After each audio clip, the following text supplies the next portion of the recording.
Bonjour les amis turfistes, bienvenue sur la chaîne Nico Quintet Prono. On se retrouve pour mes pronostics pour ce tout petit quintet demain soir à Laval le vendredi 17 juin.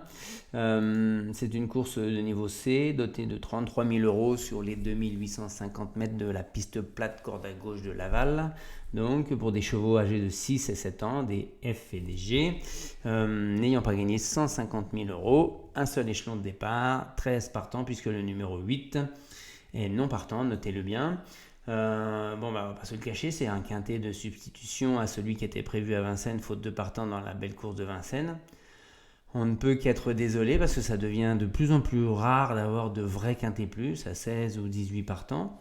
Alors certes, vous allez me dire, mais c'est plus facile, moins il y a de partants. Oui, mais quand même la passion un petit peu des belles courses, c'est assez regrettable parce qu'on se retrouve avec des lots de moyenne facture. Les drivers sont pas forcément sur cette réunion-là, ils étaient sur Vincennes. Euh, donc c'est pas des. Et puis surtout, on peut avoir des rapports quand même assez cacahuètes où on ne rentre pas dans notre argent. Donc c'est quand même assez regrettable et ça devient de plus en plus fréquent. Hein. Pourtant, ils ont augmenté les allocations en début d'année, je crois. Ils essayent de revoir un peu les conditions de course quand ils savent que ça peut poser problème et qu'il risque de ne pas y avoir assez de prétendants, mais là, on peut pas se réjouir quand même d'étudier des courses comme ça, même si c'est des chevaux qu'on connaît quand même. Hein. Donc allons-y, on va essayer de vous trouver quand même les sélections qui vont faire gagner. Donc on s'aperçoit donc qu'il y a des F et des G à part à peu près égales, hein, avec un avantage bien sûr pour les 6 ans qui ont une année de moins et qui ont des gains similaires. Vous voyez, hein, c'est des chevaux à 6 ans, là, ils peuvent prétendre à dépasser les 200, 250 000 euros sans problème pour des chevaux qui sont encore en pleine forme. Hein. Donc ils sont normalement meilleurs. Mais bon, sur quoi je vais partir? Le cheval en béton. Ils viennent de s'entrebattre avec le 9 Garou Pierre-J, pardon. Mais j'ai préféré quand même le cheval de Johan Le Bourgeois notamment. Hein. Le driver me plaît. Le cheval retrouve la pleine forme après un petit break. Il est assez régulier. Je ne le vois pas sortir du trio, hein, franchement. Hein. Ensuite, on voit en plus que c'est un cheval de chez Séverine Raymond. Gallius, il vient de bien faire pour sa rentrée dans le prix Chambompé, donc on a l'impression d'une écurie qui prépare vite ses chevaux. Ensuite, le copain de la course, j'ai repris, je vous l'avais déjà donné un petit peu dans ces vidéos-là, Golden Wiesel, le 12. Cheval drivé par David Thomas, ce qui est pas c'est plutôt un avantage. Hein. Cheval très régulier, qui est capable avec une course assez limpide de bien finir, s'il n'est pas trop loin. Il est malheureusement ferré, mais il vient d'user ses fers dans la course précédente, ses pieds, donc il ne peut pas le déferrer, mais il va être assez léger quand même, en ferrure. Il est bien engagé, un nombre de 6 ans, donc comme c'est le cheval du quintet, on va dire, hein, je le vois bien, en tout cas.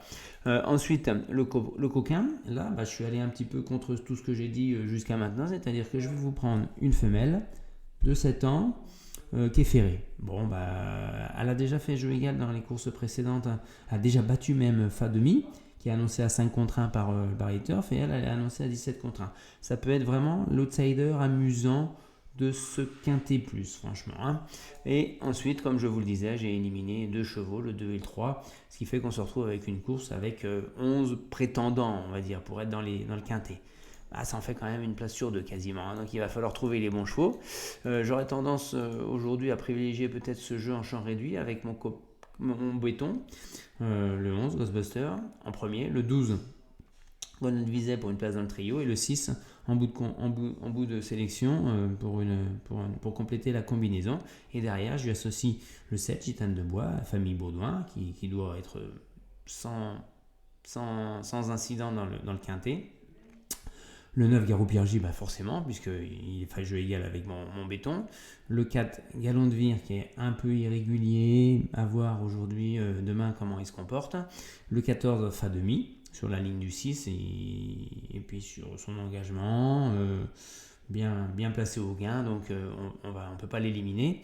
La Sphanie de Loison, elle a gagné 2 courses en 60 courses. Mais on voit que, regardez sa musique, 5, 4, 2, 2, 4, 4, 2, certes, elle est la moins riche, Donc je doute, ça peut être 5e avec des défaillances, quoi, hein. Et ensuite le 5, Fabuleuse Fini, c'est un peu la même chose, elle a des gains maintenant. Jean-Charles Piton va essayer de lui faire longer le rail et prendre une 4-5e place. Et enfin, je mets le 13 Gagnante Méloise qui peut ressurgir de nulle part et refaire parler d'elle, même si également c'est une femelle qui a des gains mais qui n'a que 6 ans. Voilà les amis, je ne pourrai pas vous faire de vidéo de dernière minute demain parce que je serai toute la journée, hein, sur la route. Donc je vous remercie de votre compréhension. Un petit pouce bleu si cette vidéo vous a plu. N'hésitez pas à vous abonner pour le prochain Quintet Plus de Trot que j'analyserai, qui devrait peut-être avoir lieu à Vincennes. En tout cas, on va avoir des belles réunions dans les jours à venir, en tout cas sur des courses de groupe à Vincennes. Je ne sais plus quand exactement. À très bientôt.